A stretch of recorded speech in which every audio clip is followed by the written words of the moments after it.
आणि आता मी जास्त काय बोलणार नाही कारण की मी चालले त्र्यंबकेश्वरला. मला दम लागलाय.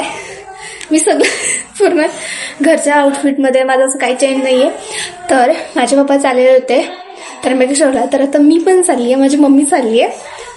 जर वेळेवर ठरलं जस्ट माझ्याकडे फक्त 10 मिनिटात 10 मिनिटात आणि मग 10 मिनिटामध्येच करत होती. आणखी मला उद्या स्कूलला जायचं आहे. माझं फिक्स होतं, माझं रेग्युलर टायमिंग फिक्स आहे. आणि पप्पा मला अचानक बोलले की चला तुम्ही पण चला, आपले सर्वजण जाऊया. मग स्टँड खाली आहे ॲक्च्युली, मी आणू शकत नाही उद्या.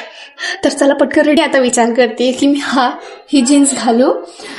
माझ्याकडे ऑप्शन नाही आहे जास्त, सो मी ही जीन्स घाल. तर प्लॅन इज चेंज. आता मी घालणार आहे हा स्कर्ट आणि हा शॉर्ट कुर्ती आहे, सो ती घालणार आहे.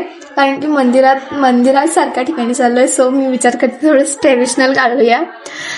मी खूप जास्त बोलते. तर गाईज आउटफिट चेंज झालाय माझा आणि मी आता वेणी घातले पुन्हा. आता मी विचार केला की तो मी सकाळी घालीन, कारण की सकाळीच आम्ही पाया पडायला जाऊ. सो अशी माझी मम्मी बोलली. आता वॅसलीन, थोडस बॉडी लोशन, एकदम साधा खूप, कारण की गाडीत बसून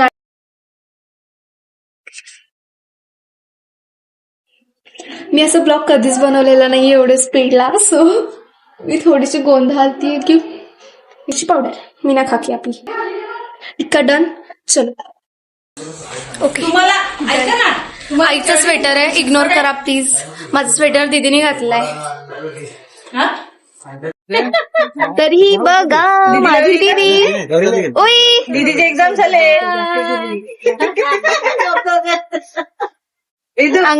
तर आम्ही गाडीत बसलो आणि गाडीत बसल्यानंतर आम्ही झोपून घेतलं, म्हणजेच मी झोपून घेतलं. आणि मी झोपून घेतल्यानंतर मी काय शूट केलं नाही. नंतर आम्ही एका तळ्याजवळ थांबलो आणि बापरे तिथे थंडी होती, असं थंडगार हवा येत होती बापरे. आणि पप्पाचं बात बोलू शकत कारण की इकडे खूप जास्त थंडी आहे भाई, इकडे वारा आलाय. आम्ही 2 मिनिटं थांबलोय बस. चलो जाऊन निघतो आता आम्ही. तर रात्री आम्ही 2 वाजता त्र्यंबकला पोहोचलो आणि पोहोचल्यानंतर लगेच रूम घेतली कारण की सर्वांना झोप आलेली होती. आणि जर तुम्हाला याचा सेकंड पार्ट पाहिजे असेल तर जाऊन बघा, कारण की हा फर्स्ट पार्ट आहे, उद्याचा सेकंड पार्ट आहे. चला मग ओके बाय.